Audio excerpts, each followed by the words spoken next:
আমার এই জমিটা নামজারি করার জন্য আমি আবেদন করি। আচ্ছা, জমি কোনটা আপনার? জমি হচ্ছে এইটা। ইনার এখানে জমি আছে নাকি? আছে আছে। আচ্ছা, কি জন্য নামজারি হচ্ছে না, কি জন্য? নামজারি হচ্ছে না, আছে আমার এই জমিটা আছে এইখানে, কিন্তু দেখা যাচ্ছে যে বাজারের ভিতরে বলে আমার এই জমিটা, এই আচ্ছা কারণে বারবার নামজারি খারিজ হয়ে গেছে। আচ্ছা, এই জন্য আবারও নামজারি করেছেন, তাই তো?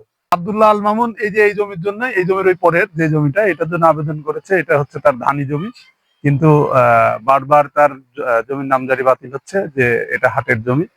তো হাট আসলে এখান থেকে আপনি যে পেছনে দেখান, এটা হচ্ছে কৃষ্ণবাটি স্কুল, কৃষ্ণবাটি প্রাইমারি স্কুল। এখান থেকে প্রায় হাফ কিলো থেকে 1 কিলো দূরে হাট বাজার। সেই পুলের হাট বাজার দিয়ে খাস জমি বলে তার জমিটা নামজারি হচ্ছে না, যার কারণে তিনি বারবার নামজারি করছে। প্রকৃতপক্ষে এখান থেকে আরো 1-1.5 কিলো দূরে হাটটি। তো আসলে প্রকৃতপক্ষে এখানে খাস জমি নেই। সেই ক্ষেত্রে আশা করি সকল রেকর্ডপত্র দেখে নাগরিক সেবা পাবে। এটা হচ্ছে কৃষ্ণবাটি স্কুল।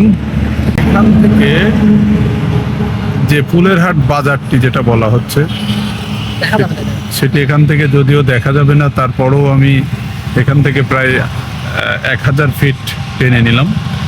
এরপরেও ওই যে বাজারটি বলা হয়েছে সে বাজার।